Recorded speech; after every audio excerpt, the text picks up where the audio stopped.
La prochaine voix que vous allez entendre sera celle de notre prédicateur de ce jour. Alléluia. Béni sois-tu, Seigneur. Alléluia. Il n'y a qu'un seul nom qui nous a été donné dans les cieux et sur la terre. C'est le nom de Jésus. Et en ce nom, nous sommes sauvés. En ce nom, nous sommes délivrés. À la mention de ce nom, tout genou dans les cieux, sur la terre et sous la terre fléchit. Et toute langue confesse qu'il est Seigneur. Jésus, nous t'élevons ce matin. Notre victorieux, notre champion, c'est toi, Seigneur. Le grand vainqueur, c'est toi, Jésus. Celui-là qui délivre, alléluia, qui libère, qui sauve, qui guérit, qui opère des miracles. Alléluia, qui n'a point changé, le même hier, aujourd'hui et éternellement. Jésus.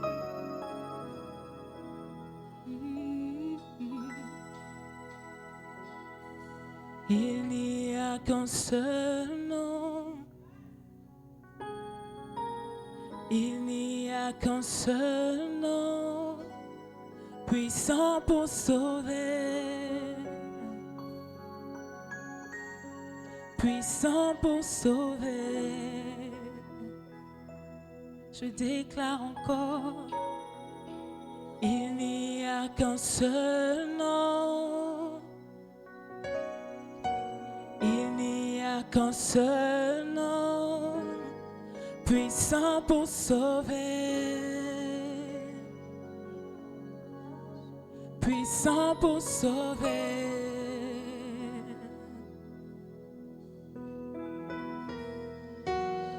Notre Dieu est victorieux, il règne à jamais,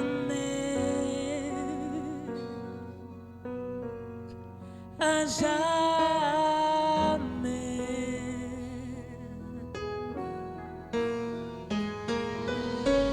Notre Dieu est victorieux, il règne à jamais,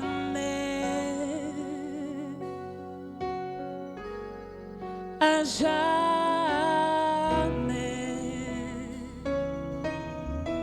Il n'y a qu'un seul nom, il n'y a qu'un seul nom. Il n'y a qu'un seul nom, il n'y a qu'un seul nom, puissant, puissant pour sauver, puissant, puissant pour sauver. Il n'y a que le nom de Jésus, il n'y a qu'un seul nom, dans les cieux, sur la terre, il n'y a qu'un seul nom, puissant, puissant pour sauver, puissant pour sauver, pour délivrer, puissant pour sauver. C'est le nom de Jésus et nous le déclarons qu'il n'y a qu'un seul nom, il n'y a qu'un seul nom, dans les cieux, il n'y a qu'un seul nom, puissant, puissant pour sauver, puissant, puissant pour sauver. Nous voulons déclarer encore une fois, il n'y a qu'un seul nom, il n'y a qu'un seul nom, il n'y a qu'un seul nom, il n'y a qu'un seul nom, il n'y a qu'un seul nom, c'est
victorieux, il règne à jamais,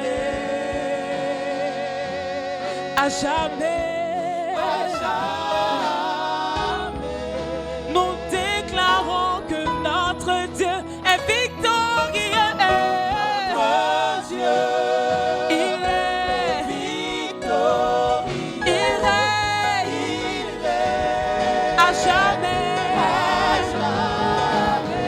à jamais, à jamais, à jamais. Oh, nous déclarons que notre Dieu est victorieux.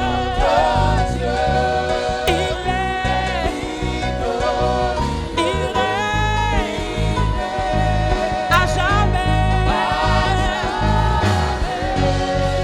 oh, oh, à jamais. Nous déclarons que notre Dieu est victorieux. Notre Dieu est victorieux. Il règne à jamais,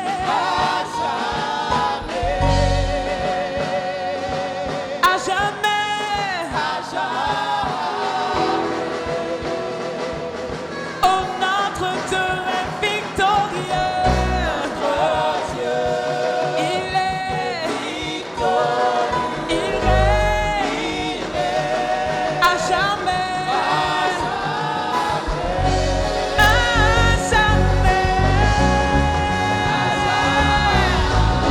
Oh, mais notre Dieu, notre Dieu est victorieux.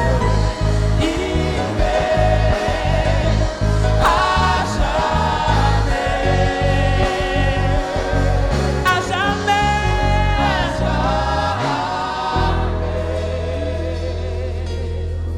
Notre Dieu, est-ce qu'on peut se lever s'il vous plaît? notre Dieu est victorieux. Il règne. Chantons tous ensemble. À jamais, Il règne à jamais. à jamais.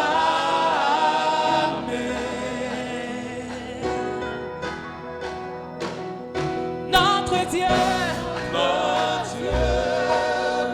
est victorieux.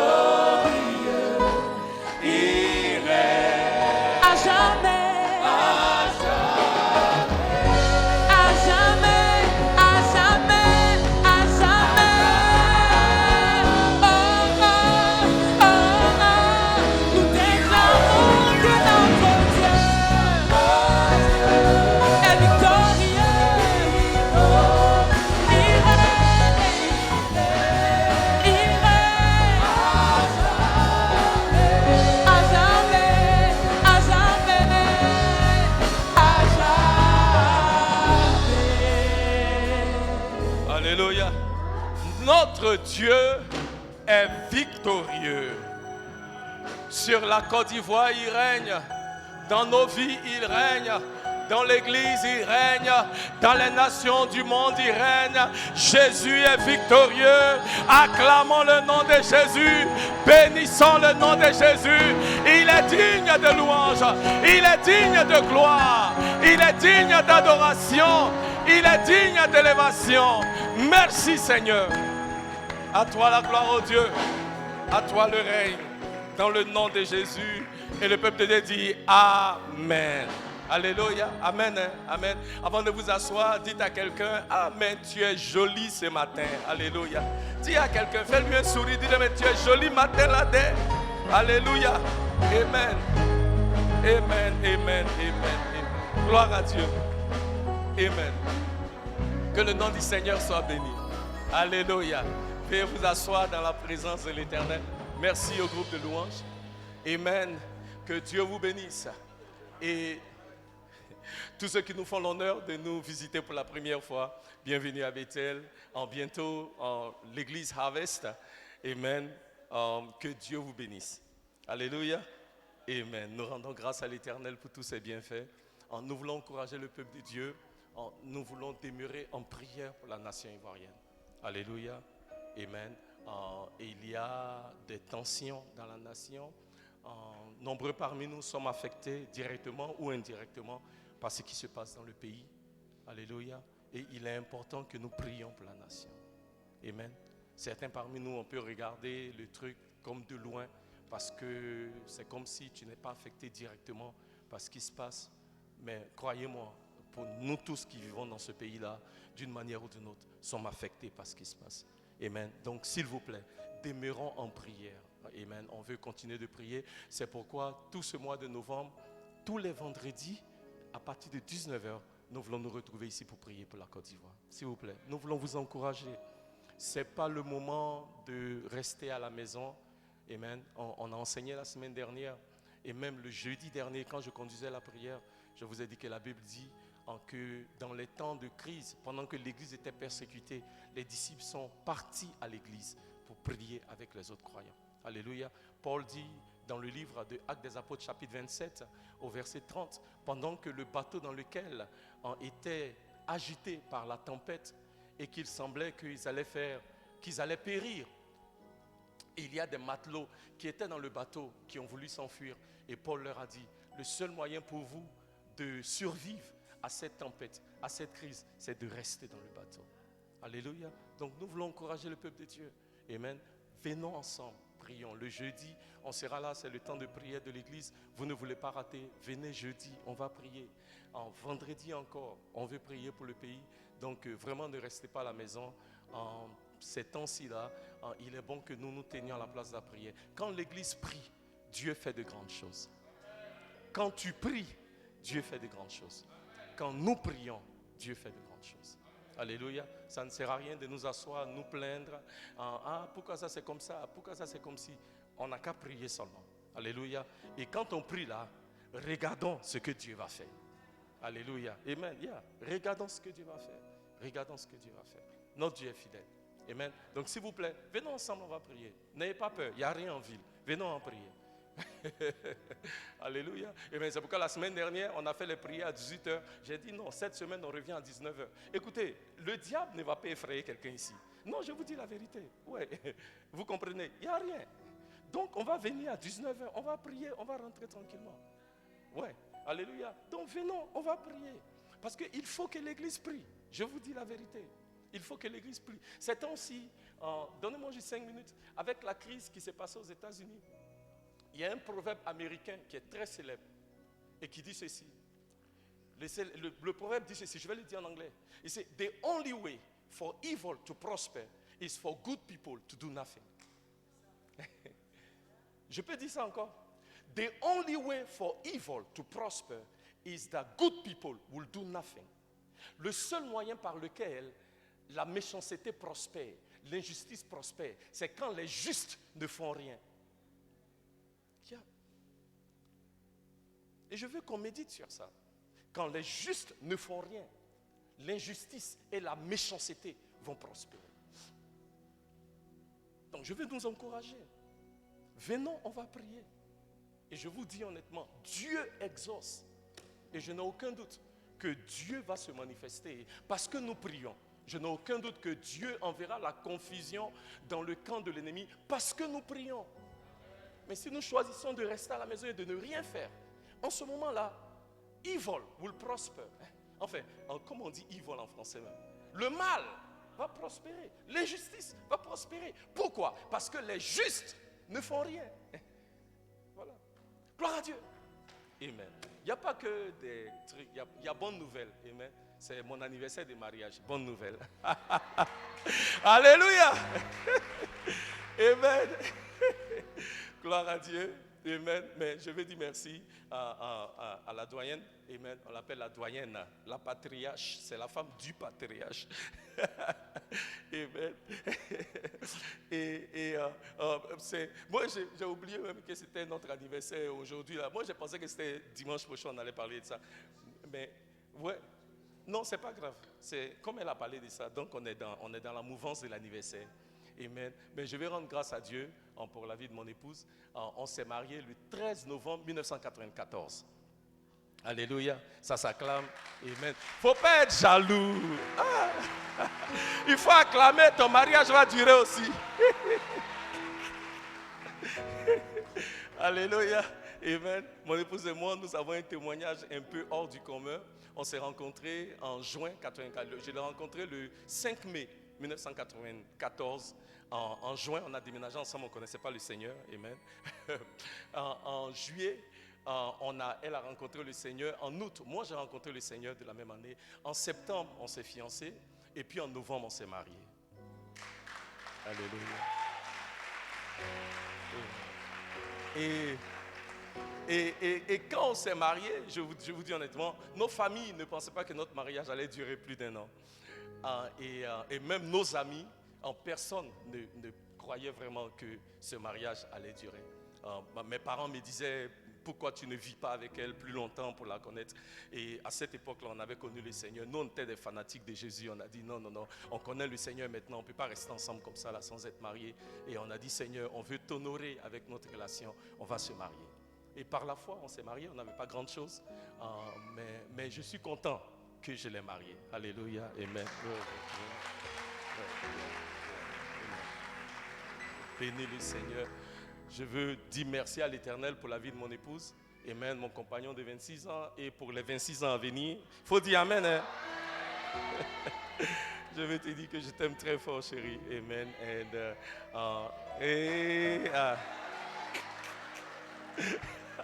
Laissez-moi faire ma déclaration d'amour. Amen. Et que je ne cesserai de bénir le Seigneur pour ta vie, pour ce que Dieu fait avec toi, au travers de toi, que le Seigneur préserve cette relation-là pour beaucoup d'autres années à venir. Amen. Dieu qui nous a gardés jusqu'à maintenant, continuera de nous garder. Au nom de Jésus. Amen. Alléluia. Amen. But I love you. I love you. Amen.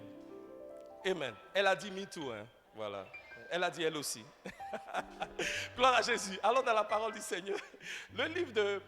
allons dans la Bible. Aujourd'hui, on va lire dans le livre de Nahum, chapitre 1, versets 7 à 9.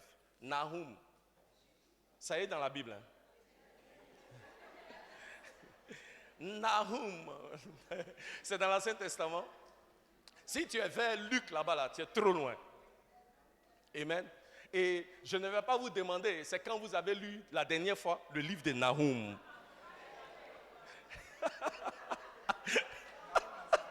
Le ministre m'a demandé, non. Amen. Bon, non, on va laisser cette partie-là. Amen. On va lire Nahum seulement. Alléluia. Sinon, c'est dans ta Bible. Amen. Mais quelqu'un se pose la question. C'est dans la Bible, parce que oui, c'est dans la Bible. Amen. Nahum, chapitre 1, versets 7 à 9. Amen. Nahum, c'est ce qu'on appelle les prophètes mineurs. On va se lever et on va lire tous ensemble le ministre Zobi. Je voulais qu'on lise de la version King James en français. King James français.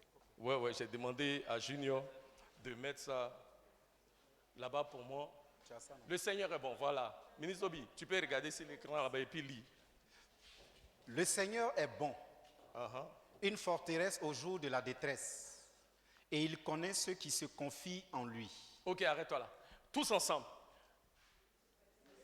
Non. Le Seigneur est bon. Thérèse, au jour de la détresse, et il connaît ceux qui se confient en lui. Alléluia. Ok, verset 8. Mais pour une inondation débordante, il réduira son lieu à néant, et les ténèbres poursuivront ses ennemis. Verset 9. Et puis... Qu'imaginez-vous contre le Seigneur? Il réduira à néant. L'affliction ne s'élèvera pas une seconde fois. L'affliction ne s'élèvera pas une seconde fois. Alléluia. Amen. Ce matin, je veux enseigner sur un message que j'ai intitulé « Accroche-toi au Seigneur dans les moments de détresse ». Dis à ton voisin, voisin, accroche-toi au Seigneur. Mets ta confiance dans le Seigneur dans les jours de la détresse. Amen. Veuillez vous asseoir. Alléluia. Ce matin, je veux prophétiser plus que enseigner. Est-ce que ça peut aller? Faut dire pasteur prophétise. Aïe, vous dites ça au prophète là-bas. Là. Faut dire pasteur prophétise. Alléluia. Amen. Le Seigneur est bon. Une forteresse au jour de détresse. Une forteresse au jour, ma Bible dit, il y a une autre traduction, une forteresse dans les jours de trouble, dans les jours de malheur. Une forteresse. Amen. Dans les jours de malheur, il connaît ceux qui se confient en lui. Ce passage que nous avons lu se trouve dans un livre de la Bible qui est appelé Nahum. Nahum était un prophète. Et le nom de ce prophète-là veut dire consolation. Alléluia. C'est un nom qui était familier aux Juifs. Nous, on n'est pas très familier au nom de Nahum, mais si vous lisez dans la Bible, dans le Nouveau Testament, vous entendez, dans les évangiles surtout, vous entendez Jésus alla dans la ville de Capernaum. Qui a déjà entendu ça? La ville de Capernaum. Ok, Capernaum, c'est la ville qui a le nom de ce prophète-là. Parce que Capernaum veut dire la ville de Nahum. Donc Nahum est un prophète qui a été utilisé pour prophétiser sur le royaume des Assyriens. Si vous vous rappelez de ce qu'on appelle la ville de Ninive, il a prophétisé sur Ninive. Le nom du prophète est consolation. Mais c'est quand même étrange que le prophète qui est appelé consolation est le prophète d'un livre de jugement. Parce que tout le livre de Nahum, toutes les prophéties de Nahum sont en fait des prophéties qui proclament un jugement sur le peuple de Ninive, sur le royaume des Assyriens. Jugement pourquoi? Parce que ce peuple-là s'est rétracté de son engagement envers le Seigneur. C'est des personnes qui servaient Dieu et qui se sont éloignées du Seigneur. Et Dieu a suscité le prophète Nahum pour proclamer le jugement de l'Éternel sur Ninive, sur le peuple des Assyriens, parce qu'ils se sont éloignés de lui. Et ce passage que nous avons lu est un passage qui apparaît au milieu de paroles de jugement, au milieu de périodes de ténèbres, au milieu de temps de troubles. Nous voyons une lumière apparaître. Nous voyons une parole d'espérance au milieu de troubles. Et c'est ce message que j'aimerais partager avec nous, parce qu'aujourd'hui, un peu comme les Assyriens, un peu comme le peuple de Ninive, nous sommes dans une période de troubles et Dieu veut que nous sachions que même au milieu des problèmes de troubles, il y a toujours une lueur d'espérance en lui. Est-ce que quelqu'un peut me dire Amen? Donc le prophète commence en disant ceci, verset 7. Il dit, le Seigneur est bon. La première chose que nous devons retenir, c'est que Dieu est bon. Dis après moi, Dieu est bon. Bien aimé, ce message doit nous encourager au-devant de ce que nous connaissons aujourd'hui. Déjà que la nation et les nations du monde sont confrontées à la crise de la pandémie du coronavirus, nous, on a encore crise dans notre pays qui s'ajoute à la crise qui était déjà. Et au milieu de tout ce brouhaha, si je peux m'exprimer ainsi, la Bible nous dit que Dieu est bon. Avec tout ce que nos yeux voient là, Dieu est bon. Avec tout ce que nous connaissons aujourd'hui, le Seigneur nous dit, la parole nous dit que quoi? Dieu est bon. Bien aimé, quand la Bible nous dit Dieu est bon, le bon là, ça veut dire quoi? Laissez-moi vous aider. Le bon là veut dire que Dieu est beau. Dieu est le meilleur. Dieu est juste. Dieu est gracieux. Dieu est doux. Dieu est amour. Dieu est gentil. Dieu est précieux. Alléluia. Et c'est pourquoi nous disons que Dieu est bon. Dis après moi, l'Éternel est bon. Dans ce mot bon, tu as une des caractéristiques de qui Dieu est. C'est-à-dire que Dieu, dans sa nature intrinsèque, maintenant là, je parle français. Ouais. Ça veut dire Dieu, dans son essence même, est bon. Alléluia. Gloire à Jésus. Amen. Ça veut dire que Dieu est bon. Il est fidèle. Peu importe les problèmes de la vie, Dieu est bon. Peu importe ce que nos yeux voient ou ce que nos yeux ne voient pas, Dieu reste bon. Quels que soient les problèmes qu'on peut voir dans nos finances, dans nos gouvernements, la douleur que nous pouvons ressentir dans notre corps, les problèmes qui se présentent, même au devant de la mort, Dieu est toujours bon. Dans les moments difficiles, dans les moments de joie, dans les moments de détresse, Dieu est bon. En tout lieu et en toutes circonstances, Dieu est bon. Dis après moi, oh Dieu, en tout lieu et en toutes circonstances, tu es bon. Je vais dire à quelqu'un, oui, dans là où tu es là, il est bon. Alléluia. Ouais. Et parce que Dieu est bon, regardez ce que David nous dit. Il dit, dans le psaume 34, au verset 8, David dit, savourez et voyez que l'Éternel est bon. C'est-à-dire goûtez et voyez que l'Éternel est bon. Parce que lui-même, il avait goûté. Le psaume 100, au verset 5, David dit, car l'Éternel est bon. Au psaume 135, verset 3, David dit, louez l'Éternel, car il est bon. Au psaume 145, verset 9, David nous dit encore, l'Éternel est bon pour tous. La réalité est, et ce que tous ces versets nous enseignent, c'est que Dieu est bon et qu'il demeure toujours un Dieu bon. Alléluia. Alléluia. Il dit, l'Éternel est bon.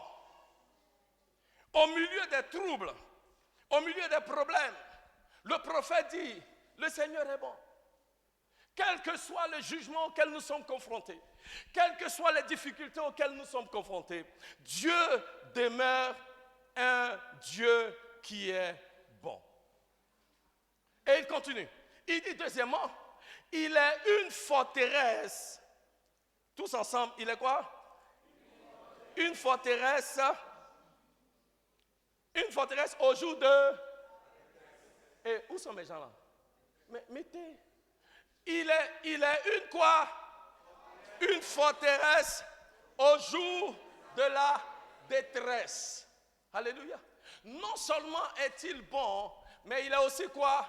Une forteresse au jour de la détresse. Il est une forteresse au jour du malheur. Il est une forteresse au jour des troubles. Amen. Quand la Bible nous dit qu'il est une forteresse, je vais parler un peu de ça. C'est quoi la forteresse?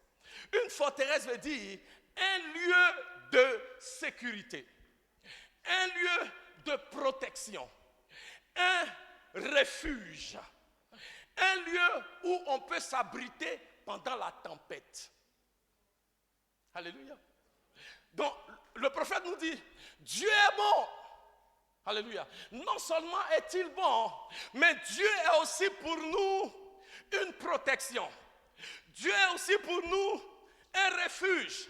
Dieu est aussi pour nous un lieu où nous pouvons nous abriter pendant la tempête. Alléluia. Il est important, bien-aimés, que nous sachions que Dieu est un refuge. Parce que nous le voulions ou pas, nous allons toujours nous retrouver dans des jours de détresse. Personne ne peut échapper aux jours de la détresse. Ça fait partie de la vie. Personne ne peut échapper aux jours des troubles. Personne ne peut échapper aux périodes de crise. Quand nous sentons la pression de la vie, quand nous sentons comme si tout est contre nous. Personne ne peut échapper à ces problèmes-là. Personne ne peut échapper aux troubles. Mais le prophète nous dit que quand tu es dans des périodes de troubles, il y a un qui est une forteresse. Il y a un qui est un abri. Il y a un qui est un refuge. Et son nom c'est Jéhovah. Il est pour nous un appui. Il est pour nous une forteresse. Quand nous sommes dans les temps de troubles, il y en a un en qui nous pouvons nous réfugier. Il n'y en a pas deux, il y en a un seul. Son nom c'est Jéhovah. Alléluia. Amen. Et la raison pour laquelle c'est en lui qu'on peut se réfugier quand on est dans des problèmes de troubles, c'est parce que lui-même, il ne connaît pas de troubles. Tu ne peux pas t'appuyer sur quelqu'un qui lui-même a des problèmes pour essayer de te délivrer. Pour que tu sois délivré, il faut que tu t'appuies sur quelqu'un qui n'est pas dans le problème. Viens mon petit. Si je suis assis et puis je dis, ah j'ai des problèmes. Fautesse, vraiment, est-ce que tu peux faire quelque chose pour moi? Lui aussi il vient, il s'assoit. Qui va relever qui? Oui. Et très souvent notre problème c'est qu'on met notre foi en des choses qui ne peuvent pas nous sauver. Pour que tu sois délivré de tes troubles, tu as besoin de quelqu'un qui est debout, qui n'a pas de crise, qui n'a pas de problème, qui n'est pas en dérangé. Et celui qui est debout là, c'est lui qui va t'aider à te lever. Et cette personne là, c'est Jéhovah. Dis Alléluia. C'est lui qui est la forteresse dans les temps de troubles, dans les jours de détresse. Parce que les jours de détresse là, ça ne manque pas. Si tu ne me crois pas, demande à Job. La Bible dit qu'il y avait un homme appelé Job qui en un seul jour a tout perdu. Tous ses enfants, toutes ses richesses, sa femme et tout. Et il dit ceci, Job chapitre 5 verset 7. Il dit, les hommes sont nés pour être dans des problèmes. Il dit, l'homme est né pour être dans les troubles. Il continue. Job, chapitre 14. Il dit, l'homme naît pour souffrir, comme l'étincelle pour voler. Ah, Job, toi aussi, comme l'homme naît pour souffrir, là, l'homme aussi doit savoir qu'il y a un qui est une forteresse, un abri sûr, et c'est Jéhovah. Chapitre 14, verset 1. Il dit, l'homme né de la femme, sa vie est courte et sans s'être agité. Ma Bible dit, l'homme né de la femme, sa vie est courte et remplie de troubles, plein de problèmes, sans s'être agité, sans s'être troublé. Mais dans les jours de détresse, le peuple de Dieu a une forteresse, un refuge dans lequel il peut mettre sa confiance. Une forteresse, un refuge, là où il peut s'abriter. Et c'est l'Éternel Jéhovah. C'est pourquoi le psaume 46, 1 nous dit, Dieu est un refuge et un appui, une aide présente dans les moments de trouble, dans les moments de détresse. Nous avons un lieu de repos, nous avons un lieu de refuge, là où l'ennemi ne peut pas nous atteindre. Et ce lieu-là, c'est Jéhovah. C'est en lui que nous avons quoi? La délivrance. C'est en lui que nous avons le salut. C'est en lui que nous sommes quoi? Préservés. C'est lui notre lieu de refuge. Il va plus loin. Il dit dans le psaume 50 au verset 15. Il dit, dans les jours de la détresse, dans les jours de trouble, invoque-moi et je te répondrai. Invoque-moi au jour de quoi? Et je te... Et tu me... Invoque-moi au jour de quoi? Au jour de quoi? Donc il y a un jour de détresse qui arrive. Et l'Éternel nous dit, quand le jour de détresse arrive, vous pouvez m'invoquer. Et il dit, quand vous m'invoquez, il dit, et je vous délivrerai. N'est-ce pas? Est-ce qu'il a dit peut-être qu'il va nous délivrer? Est-ce qu'il a dit il va réfléchir? Il dit, si tu m'invoques dans le jour de la détresse, tu peux avoir l'assurance que moi l'Éternel, je vais quoi? Te délivrer. Donc il est important, bien aimé, que dans les jours de détresse, nous sachions qu'il y a un qui délivre. Et le nom de celui qui délivre là, c'est Jéhovah. Il est une forteresse, Il est un abri sûr. Il est un refuge. Là où nous pouvons nous réfugier dans les moments de détresse. Alléluia. Dis après moi, Dieu est bon. Il est une forteresse. Un refuge pour moi au jour de la détresse.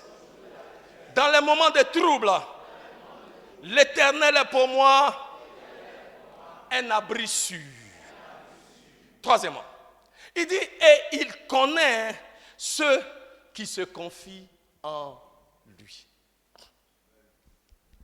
Ceux qui se confient en lui, il les connaît. Ma question, est-ce que l'Éternel te connaît? Parce que ceux qu'il connaît, ce sont ceux qui se confient en lui. Il dit, je connais ceux qui se confient en moi. Le mot connaître ici, c'est dans le hébreu yada, qui veut dire, je connais intimement.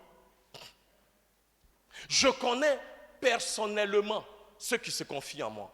Ça va même plus loin. Le mot dit, je suis proche de ceux qui se confient en moi. Alléluia. Je marche aux côtés de ceux qui se confient en moi. L'Éternel te connaît.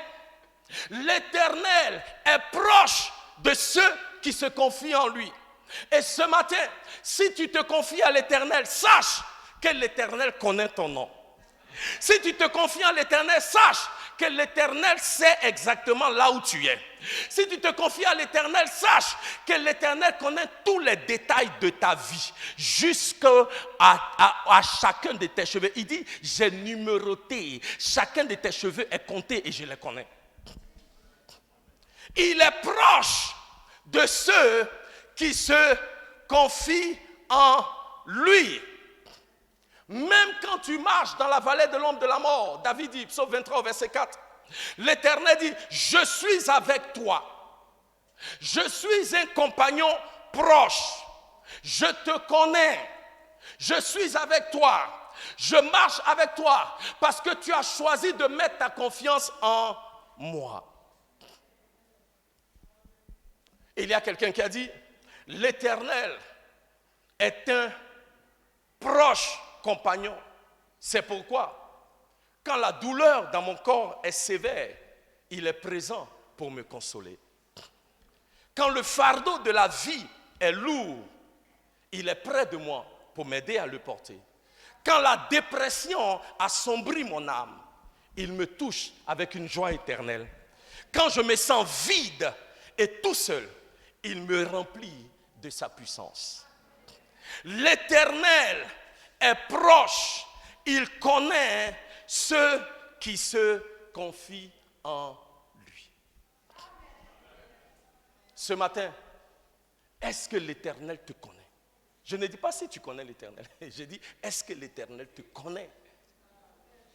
Parce qu'il connaît ceux qui se confient en lui. Et tu peux te confier en l'Éternel parce que c'est lui qui est quoi? Ton abri sûr. Le prophète nous dit, l'Éternel est bon. Dis après moi, l'Éternel est bon. Il est mon refuge dans les temps de trouble, dans les moments de détresse. Et il est proche de moi parce que ma confiance est en lui. Amen. Est-ce qu'on peut acclamer le Seigneur?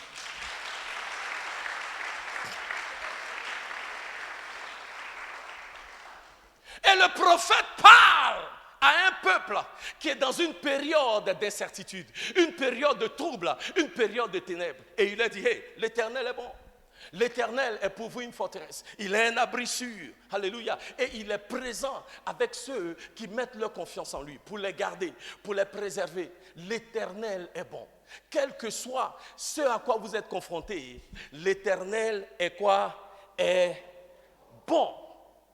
Alléluia. Mais maintenant, le prophète dit au peuple, il dit au peuple de Ninive que l'Éternel est bon. Et il continue, verset 9. Et il a dit maintenant, parce qu'il sait que c'est un peuple qui traverse une période turbulente. Et il leur dit, il dit, qu'imaginez-vous contre le Seigneur? Arrêtez-vous là. Parce que le prophète commence en disant que l'Éternel est bon. Et ensuite il continue. Parce que ce qu'il dit, c'est pour nous faire comprendre que en période de trouble, est-ce que nous croyons toujours que l'Éternel est bon? L'Éternel est bon. Il est une forteresse. Il est un abri sûr. Nous mettons notre confiance en lui et nous allons voir sa bonté. Nous allons voir sa fidélité. Mais la question maintenant qui se pose, elle est la suivante. Est-ce que nous croyons toujours que l'Éternel est bon quand nous sommes en période de trouble? Donc il pose la question de savoir, qu'est-ce que vous imaginez contre le Seigneur? Pourquoi? Parce que la réalité nous démontre que dans les périodes de trouble, nous imaginons des choses contre Dieu. La réalité est que, est-ce que nous croyons toujours que Dieu est bon quand nous avons jeûné, quand nous avons prié et nous ne voyons toujours pas l'exaucement de la prière? Est-ce que nous croyons toujours que Dieu est bon? La réalité est que, est-ce que nous croyons toujours que Dieu est bon quand nous voyons les païens prospérer et nous ne trouvons même pas 200 francs pour aller payer Garba? Est-ce qu'on croit que Dieu est toujours bon? La réalité est que, au-devant de tout ce qui se passe, même de certaines injustices que nous voyons, nous nous posons la question de savoir, est-ce que Dieu est toujours bon? Et il dit, vous imaginez des choses. Qu'est-ce que vous imaginez contre le Seigneur? Où est l'Éternel des armées? Ouais. On a prié, on continue de prier. Où est l'Éternel des armées? Où est le Seigneur? Bien-aimés, tenez-vous bien, dans la dernière crise que nous avons eue, après la crise, là, il y a des chrétiens qui ont jeté les Bibles. Et le prophète dit, qu'est-ce que vous imaginez contre le Seigneur? Dans cette période de trouble dans laquelle nous sommes, dans cette période de crise dans laquelle nous sommes, là où nous crions à Dieu, et des fois, au lieu de voir les choses s'améliorer, il semble que l'injustice prospère, il semble que les œuvres des ténèbres prospèrent, et on commence à se poser des questions, et le prophète dit, qu'est-ce que tu imagines contre Dieu?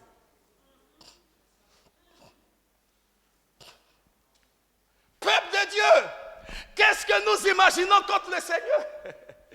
Parce que, en dépit de tout ce que nous pouvons faire, de tous nos efforts, de toutes nos prières, rien ne change. Et soudainement, c'est comme s'il y a des pensées qui nous viennent. Et le prophète dit, qu'est-ce que vous êtes en train d'imaginer contre Dieu? Qu'est-ce que vous imaginez contre Dieu? Est-ce que vous doutez de sa fidélité? Est-ce que vous croyez que Dieu ne peut plus faire? Il dit, qu'est-ce que vous imaginez contre le Seigneur? Dieu est bon, le prophète nous dit. Dieu est celui-là même qui est pour nous une forteresse. Dieu connaît ceux qui mettent leur confiance en lui. Mais il revient encore et il pose la question de savoir, qu'est-ce que vous imaginez contre le Seigneur? En principe, le verset 7 devait nous mettre d'accord, nous tous. Mais le prophète va plus loin et il pose la question de savoir, qu'est-ce qu'on imagine contre le Seigneur? Quel est notre état d'esprit dans la période de crise, dans la période de trouble? Quel est notre état d'esprit aujourd'hui? Quelle est notre foi aujourd'hui dans cette période de crise? Il dit, qu'est-ce que nous imaginons contre le Seigneur? Et très souvent, dans les périodes de trouble, nous sommes bombardés de toutes parts par les choses que nous voyons, par les choses que nous entendons. Et il semble que le Seigneur n'a rien fait. Il semble que Dieu n'est pas en train d'agir. Et il dit, le Seigneur est bon, une forteresse au jour de la détresse. Il connaît ceux qui se confient en lui. Verset 9. Pourquoi vous avez changé? C'est la bonne. Qu'imaginez-vous contre le Seigneur? Il réduira à néant C'est-à-dire, quels que soient les troubles que nous connaissons, arrêtons d'imaginer des choses contre Dieu. Parce que le prophète nous donne l'assurance, Dieu réduira à néant.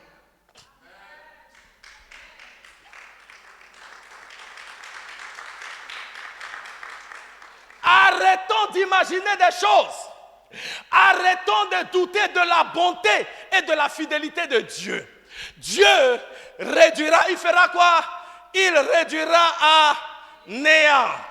La maladie qui t'afflige, il réduira à l'oppression qui est sur ta vie, il réduira à les œuvres du diable qui s'élèvent contre toi, il réduira à l'oppression de l'ennemi sur ta communauté, sur ta nation, il réduira à quel que soit ce que tu ressens dans ton corps aujourd'hui, il réduira à quel que soit ce que tu entends ou ce que l'ennemi fait, il réduira à. Et Dieu veut que toi et moi nous ayons cette assurance-là.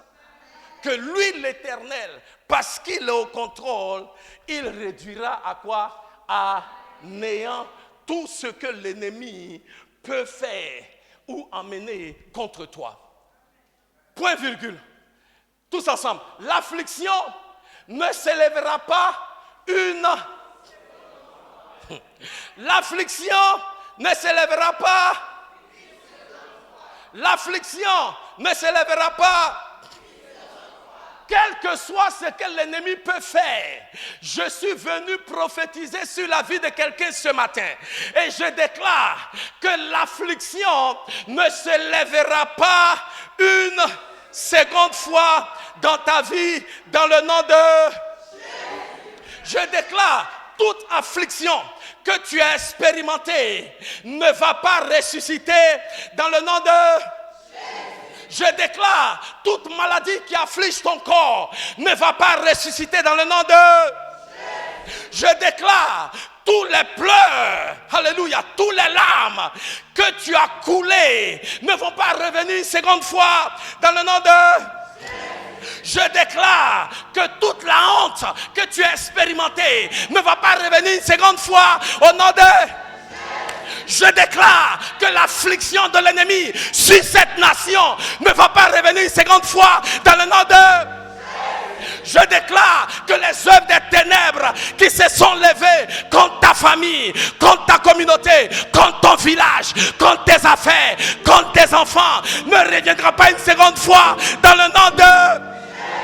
Je déclare que les œuvres de l'ennemi qui se sont levées contre toi ne reviendront pas une seconde fois dans le nom de. Est-ce que tu peux t'élever et acclamer le Seigneur?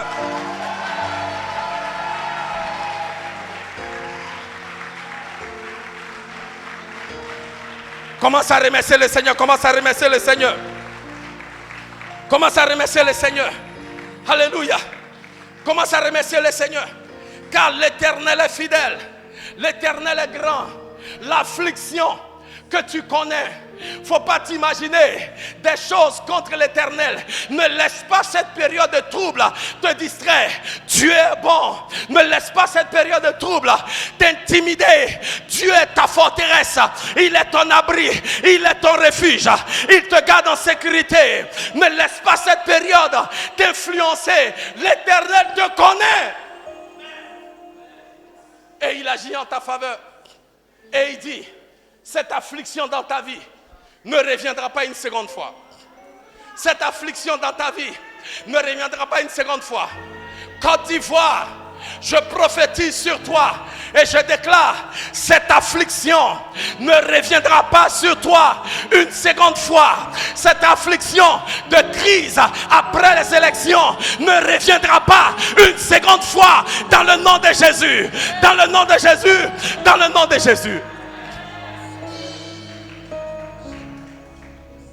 Dis après moi, l'Éternel est bon. Un abri sûr. Et il me connaît. Parce que ma confiance est en lui. Alléluia. Regardez ce qu'il dit. Exode chapitre 14, verset 13. Non, ne vous asseyez pas, on ne s'assoit plus. J'ai fini, j'ai presque fini. Exode chapitre 14, verset 13. Le peuple d'Israël est devant la mer Rouge. Ils ne peuvent pas avancer. Parce que la mer est un obstacle. Ils ne peuvent pas reculer. Parce que l'armée de Pharaon est derrière eux. Ils étaient dans une période. Là, il n'y a pas une armée quelque part que tu peux appeler à ton secours. Il n'y a pas moyen. Alléluia. Amen. Et aujourd'hui, si tu es devant d'une situation, là où tu as devant toi la mer rouge, un obstacle insurmontable, et devant toi l'armée de Pharaon, sache que l'Éternel est bon. Tous ensemble. Et Moïse dit au peuple, bon, je suis Moïse, hein, et je vous parle maintenant. Alléluia. N'ayez pas peur. Non, quelqu'un a besoin d'entendre ça. N'ayez pas peur. Ne bougez pas. Et voyez le salut du Seigneur qu'il vous montrera aujourd'hui. Dis après moi aujourd'hui. Dis après moi aujourd'hui. Bien-aimé, le salut que l'Éternel libère dans ta vie, ce n'est pas demain, ce n'est pas après-demain, c'est aujourd'hui. Reçois ta guérison, reçois ta délivrance, reçois ta restauration, reçois ton miracle.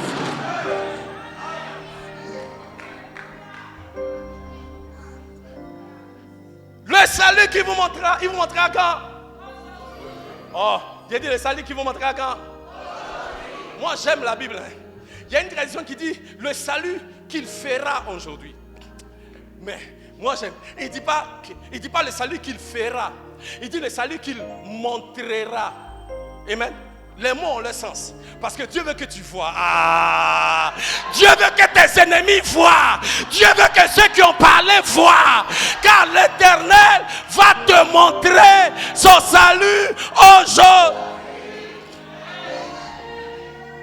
Car, on lit, car les Égyptiens que vous avez vus aujourd'hui, bien-aimé, regarde bien tous tes Égyptiens actuellement. Les Égyptiens là, c'est les maladies. Les Égyptiens là, c'est les microbes qui se sont levés. Les Égyptiens là, c'est tout ce qui vient pour opprimer, anéantir ta vie. Alléluia. C'est les malédictions des ancêtres. Tout ça là, c'est les Égyptiens. C'est les échecs, les oppressions, les dépressions. Tout ça, c'est les Égyptiens. Matin là, il faut regarder tes Égyptiens. Regarde-les bien.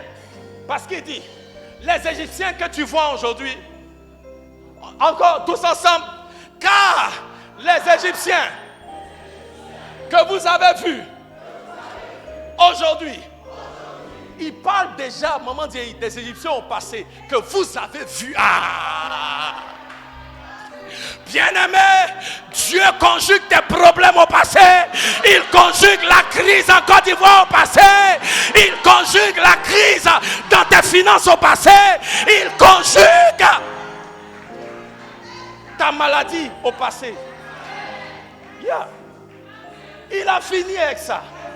Pendant que tu es là, tu as peur. Il a fini avec ça. Pendant que tu es là et tu es tourmenté, il a fini avec ça. Pendant que tu es là et tu es en colère, il a fini avec. Car, si vous ne dites pas car, on ne va pas quitter ici. Hein. Car les Égyptiens que vous avez vus aujourd'hui, vous ne les verrez plus. Vous ne les reverrez plus. Vous ne les reverrez plus. Dis après moi, oh Dieu, tous les Égyptiens qui étaient dans ma vie, ce matin, je déclare que je ne les verrai plus. Toute maladie dans ma vie, je ne te verrai plus. Échec, je ne te verrai plus. Malédiction ancestrale, je ne te verrai plus. Stérilité, je ne te verrai plus. Célibat, je ne te verrai plus. Esprit de mort, je ne te verrai plus. Esprit de peur, je ne te verrai plus. Esprit d'échec, Esprit de non-accomplissement. Aujourd'hui, dans le nom de Jésus, je te dis, tu sors de ma vie et je ne te verrai plus. Dis Alléluia.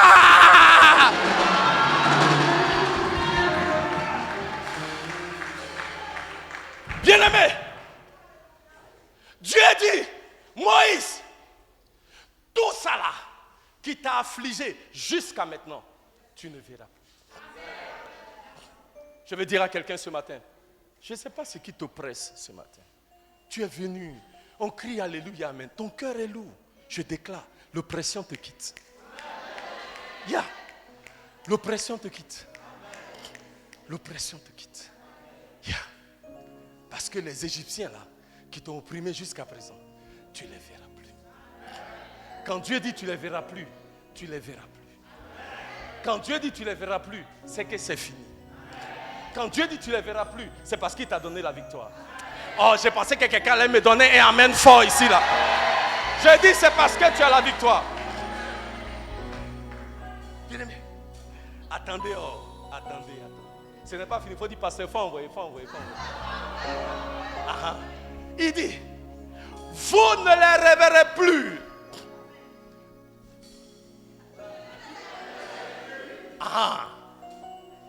On peut continuer à lire.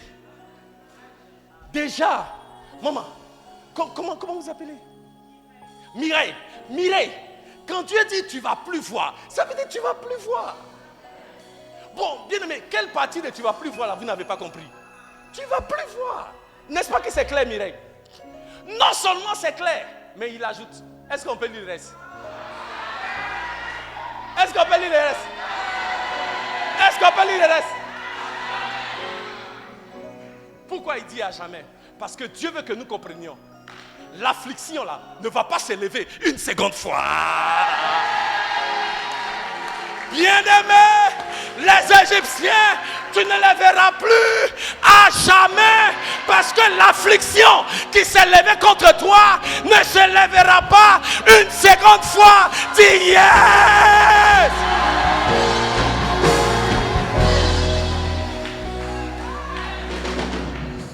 Laissez-moi vous aider. Où est mon tabouret là? Envoyez mon tabouret. Je dis, l'affliction là ne va pas s'élever contre toi une seconde fois. Alléluia. Car David a terrassé Goliath. N'est-ce pas? Il y a un Goliath dans ta vie ce matin qui tombe.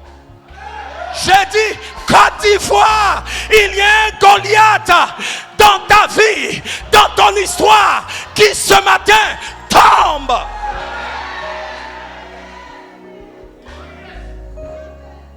David a combattu Goliath. David a pris une pierre polie et David a lancé et il a terrassé Goliath. Voici Goliath. Tout le monde a vu Goliath, non? Et il a terrassé Goliath. Dis, oh Goliath, tu es tombé. Et David a mis son pied sur Goliath. Ce matin, par la foi, mets un pied sur ton Goliath.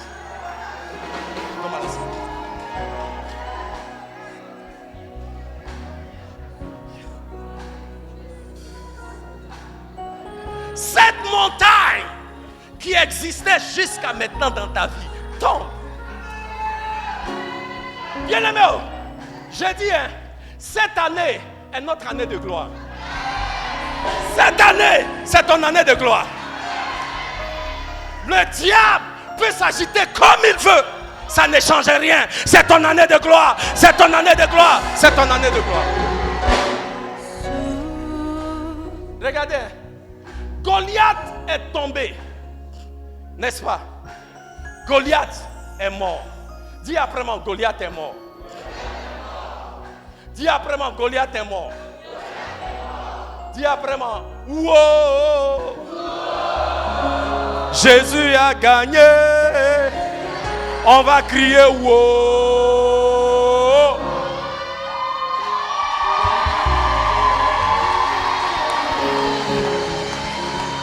Bien-aimé, Goliath est mort. Dis après moi, Goliath est mort. David a mis son pied sur Goliath. Alléluia. Mais David a compris ce que le prophète Naoum a dit. Cette affliction ne doit pas s'élever une seconde fois.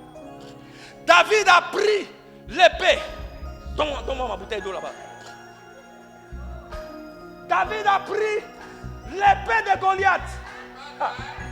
Et le Goliath qui était à terre là, il a coupé sa tête.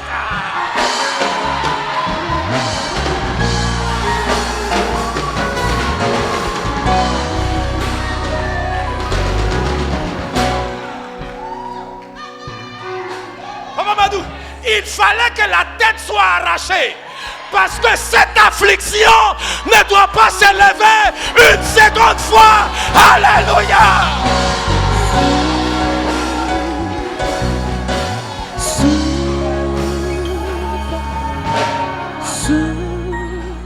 Dis après moi, oh Dieu, cette affliction, l'affliction de l'échec, l'affliction de la malédiction, l'affliction de la maladie dans ma vie, aujourd'hui, ne va pas s'élever une seconde fois. Au nom de Jésus, celui qui me donne le amen le plus fort reçoit son miracle.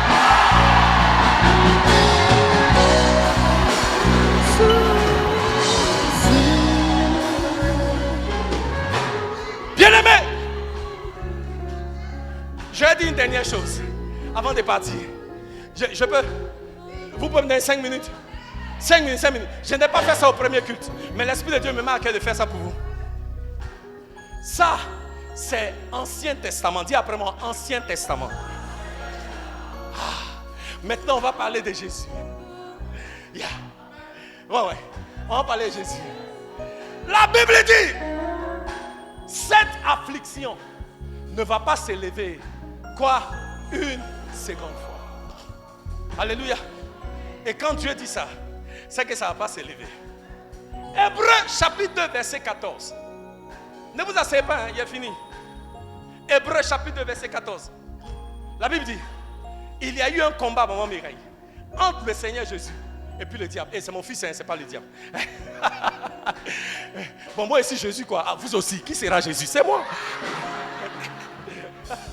Alléluia. La Bible dit, ainsi donc, on lit ensemble. Aujourd'hui, tout le monde va apprendre la Bible. Puisque les enfants participent au sang et à la chair, il y a également participé lui-même, afin que, par la mort, il anéantit celui qui a la puissance de la mort, c'est-à-dire le diable. Viens, Fortesse. La Bible dit, Jésus a pris la nature d'un homme, fait de chair et de sang. Alléluia. Alléluia. Et il est venu. Et à sa mort, il est rentré dans un combat à mort avec le diable. Est-ce que vous entendez? Est-ce que vous entendez? Donc, voici Jésus. Dis après moi, wow Jésus. Et voici le diable, celui qui a la puissance de la mort. Alléluia. Mets un point dans tout ça. Et Jésus est rentré dans un combat avec le diable. Alléluia. Et la Bible dit, ayant pris la nature d'un homme, il a anéanti. C'est-à-dire quoi? Jésus a donné un coup à Satan, hypercute, comme Mohamed Ali ou Mike Tyson. Et puis il est tombé. Alléluia.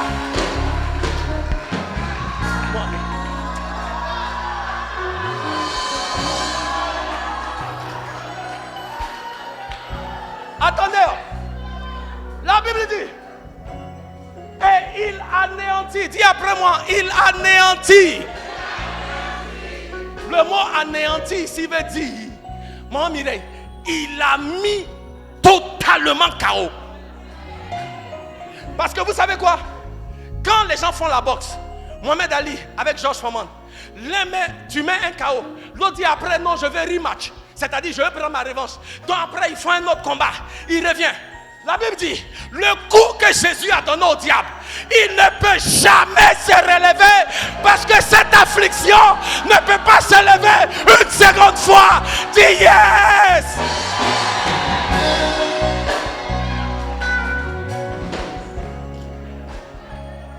Élève les mains vers le Seigneur. Bien-aimé, Dieu est bon. Souffle. Ah. Élève la main vers le Seigneur. Il y a un vent que le Seigneur veut souffler sur ta vie. Un vent nouveau. Souffle un vent nouveau. Adore-le, adore le Seigneur. Adore le Seigneur. Un vent nouveau. Souffle, Seigneur.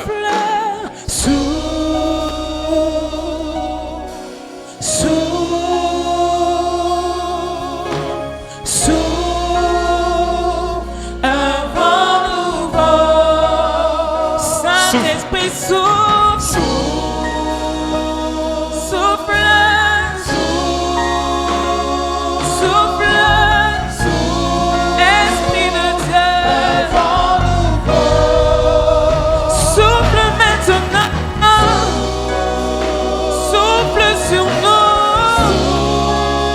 Esprit de Dieu, souffle, souffle.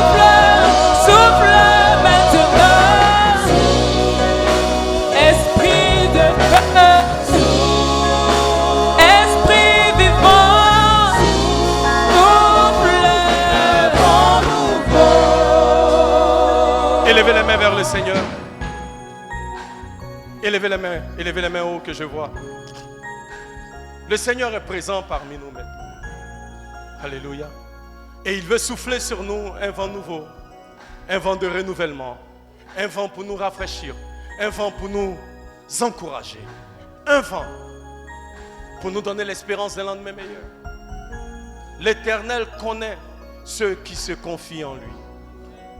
Bien-aimé, ce matin, tu es là et tu te poses la question de savoir, est-ce que l'Éternel me connaît? Est-ce que Dieu me connaît? Il est bon pour toi. Il est une forteresse. Il veut aussi être une forteresse pour toi. Mais tu ne peux pas affirmer que l'Éternel te connaît si tu n'as jamais reçu Jésus-Christ comme ton Seigneur et comme ton Sauveur personnel. Parce que le chemin qui mène à la présence du Père, c'est Jésus. À sa mort, il a déchiré le voile de partition. Parce que c'est lui qui est le chemin, la vérité et la vie. Le chemin qui mène à la vie, c'est par Jésus, notre Seigneur. Il a versé son sang à la croix pour nous donner la vie. Et ce matin, si vous êtes là et vous n'avez jamais accepté Jésus comme votre Seigneur et votre Sauveur personnel, et vous dites, pasteur, j'ai entendu la parole et vraiment je vois que véritablement Dieu est bon. C'est par amour qu'il est mort pour moi. C'est par amour qu'il est mort pour nous. Je vois que véritablement, j'ai besoin de cette forteresse-là qui est l'Éternel. Je veux être connu aussi par le Seigneur. Je veux donner ma vie à Jésus. Si c'est toi ce matin, élève juste une main, je veux prier pour toi. Je veux prier pour quelqu'un qui veut donner sa vie au Seigneur. Merci ma soeur. Y a-t-il quelqu'un d'autre? Je veux prier pour toi. Y a-t-il quelqu'un d'autre? Si tu es là ce matin, tu veux donner ta vie à Jésus, élève une main, élève la main haut que je vois. Alléluia. Y a-t-il quelqu'un d'autre? Alléluia. Amen. Viens Mireille. Mireille. Venez, je vais prier pour vous. Alléluia. Y a-t-il quelqu'un d'autre? Acclamons le Seigneur pendant qu'elle vient. Acclamons le Seigneur. Gloire à Dieu. Amen. S'il vous plaît, acclamons le Seigneur pendant qu'il vient. Merci Seigneur. Merci Seigneur. Merci Seigneur. Alléluia. Continuons d'acclamer le Seigneur. Souffle un vent nouveau. Souffle. Souffle. Un vent nouveau.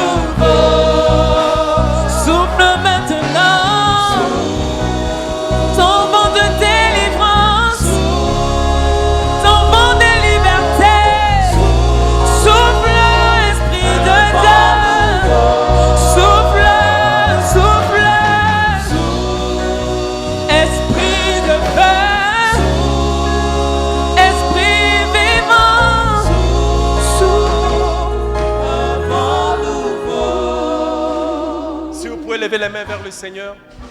Mireille, levez les mains s'il vous plaît. Et vous allez prier cette prière après moi. Amen. Dites, Seigneur Jésus, ce matin, je viens vers toi, tel que je suis. Seigneur, je reconnais que je suis pécheur. Et si j'étais mort dans mes péchés, je serais allé en enfer. Jésus, pour ton amour pour moi, tu as versé ton sang.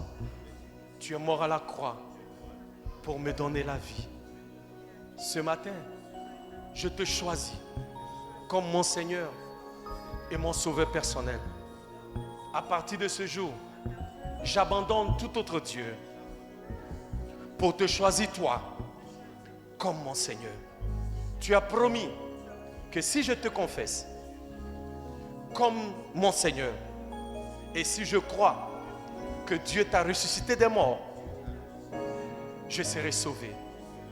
Merci Seigneur, ce matin, pour le salut de mon âme, au nom de Jésus. Amen. Amen. Est-ce qu'on peut acclamer le Seigneur? Que Dieu vous bénisse. Que Dieu vous bénisse. Alléluia. La décision que vous avez prise aujourd'hui de faire ce pas pour Jésus, c'est une décision très importante.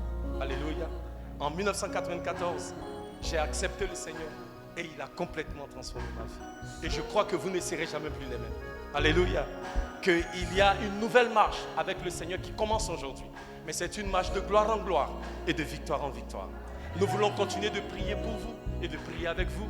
S'il vous plaît, si vous pouvez aller avec l'ancienne en guiro, elle va juste prendre vos noms et numéros de téléphone pour qu'on continue de vous garder en prière. Mais que Dieu vous bénisse. Allez-y s'il vous plaît. Est-ce qu'on peut acclamer le Seigneur pendant qu'ils y vont? Allez-y.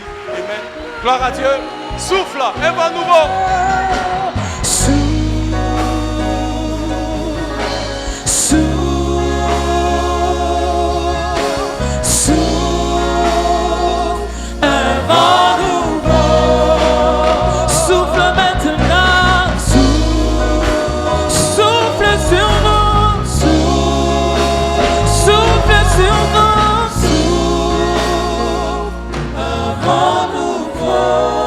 Alléluia. Notre culte tire à sa fin, on va se lever. Je vais inviter le pasteur Kadi à venir. Viens en chérie. Amen. Et j'aimerais qu'elle nous bénisse. Et nous allons partir. Alléluia. Souffle sur nous, Seigneur. Nous retournons avec cette assurance que Goliath ne se lèvera plus jamais.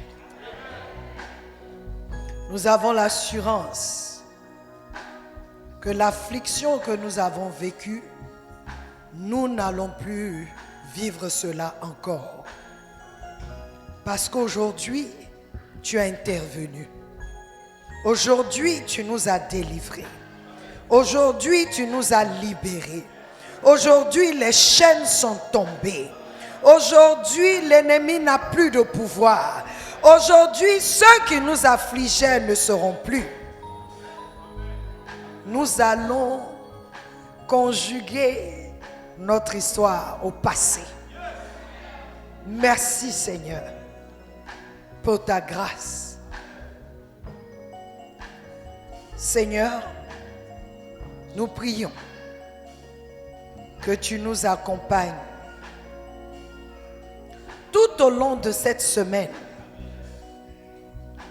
que ta présence soit palpable dans nos vies, que tes anges campent autour de nous, que Seigneur, chacun de nous soit au-dedans de cette forteresse que tu es, que toute âme forgée contre nous soit sans effet. Que ce soit des âmes humaines, spirituelles, financières, toute âme, quelle que soit la source qui se lèverait contre nous, nous proclamons que cela est sans effet. Dans le nom de Jésus, que toute flèche enflammée des ténèbres, envoyée contre nous, soit renvoyée automatiquement à l'envoyeur. dans le nom de Jésus. Père, je prie qu'en cette semaine, quel que soit le lieu où tes enfants se retrouveront, je déclare, à cause de leur présence, l'atmosphère change. Aucune calamité ne tombera sur toi, car tu es caché dans le creux de la main du Tout-Puissant. Les ailes de l'Éternel te couvrent. Les ailes de l'Éternel te couvrent. Je déclare que tu marches victorieux en cette semaine. Sois rassuré, l'Éternel est ta forteresse. L'Éternel est bon pour tous ceux qui lui font confiance. En cette semaine, que tu vois la main de Dieu. Seigneur, je te confie ton peuple. Bénis ton peuple. Protège ton peuple. Veille sur ton peuple. Donne la victoire que tu as déclarée déjà. Que ton peuple voit cette victoire se manifester. Que l'Éternel vous bénisse. Que l'Éternel vous garde. Que sa présence soit avec vous. Au nom de Jésus. Amen. Amen.